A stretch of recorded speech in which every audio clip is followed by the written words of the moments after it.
सावन का महीना था। बादलों की गड़गड़ाहट और मूसलाधार बारिश से पूरा गांव भीग चुका था। कीचड़, ठंड और नमी ने जीवन को थोड़ा कठिन बना दिया था। इसी गांव के एक कोने में एक पुराना मिट्टी का घर था जिसमें रहती थी सुजाता, एक साधारण सी पर समझदार और सहनशील बहू। उसका पति सुरेश शहर में नौकरी करता था और सास ससुर के साथ वह गांव में रहती थी। बाहर मूसलाधार बारिश हो रही है। छत से टपकते पानी की बूंदें और आंगन में भरा कीचड़ माहौल को गीला और भारी बना रहा है। सास कमला देवी छत की ओर देखती हुई, हे भगवान, ये छत फिर टपकने लगी।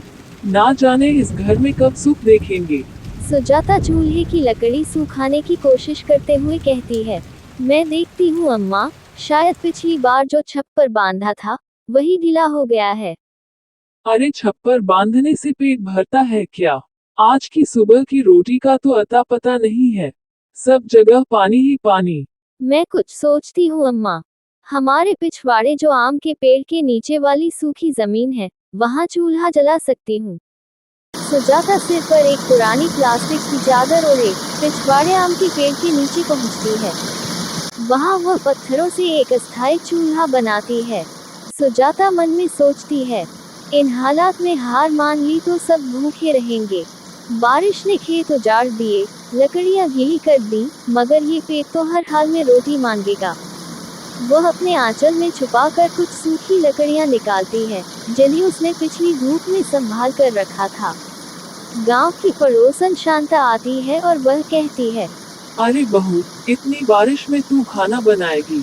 सबको पापड़ नमकीन खिला दो, बारिश का बहाना है। सुजाता मुस्कुराते हुए कहती है, पापड़ नमकीन से सासू माँ का पेट नहीं भरता दीदी, उन्हें गरम गरम रोटी और मूंग की दाल चाहिए। वाह, तू तो सच्ची बहू निकली। चल, कुछ सूखी लकड़ियाँ मेरे पास भी हैं, ले आऊं। बहुत आभार दीदी, भगवान आपका भला करे। सुजाता मूंग की दाल और चावल पकाने की तैयारी करती है। उसके हाथ में मिट्टी लगे हैं, चेहरा भीग गया है, मगर मन दृढ़ है। ससुर भीतर से आवाज लगाते हुए कहते हैं, बहू, कुछ गर्म पानी भी बना देना। बदन में ठंड लग रही है।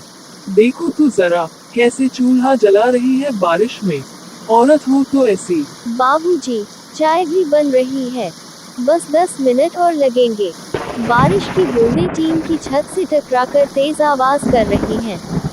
आसपास के बच्चे आम के पत्तों से बनी नाव बहा रहे हैं, पर सुजाता का ध्यान केवल चूल्हे और सास ससुर पर है।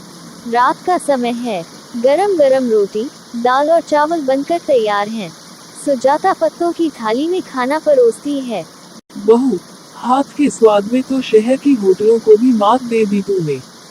और इतनी बारिश में भी खाना बना दिया। तू तो लक्ष्मी हो, लक्ष्मी। सुजाता नम्रता से कहती है, अम्मा, बाबूजी, आप लोगों का आशीर्वाद है। बस ये चाहती हूँ कि कभी आपके चेहरे पर परेशानी न देखूं।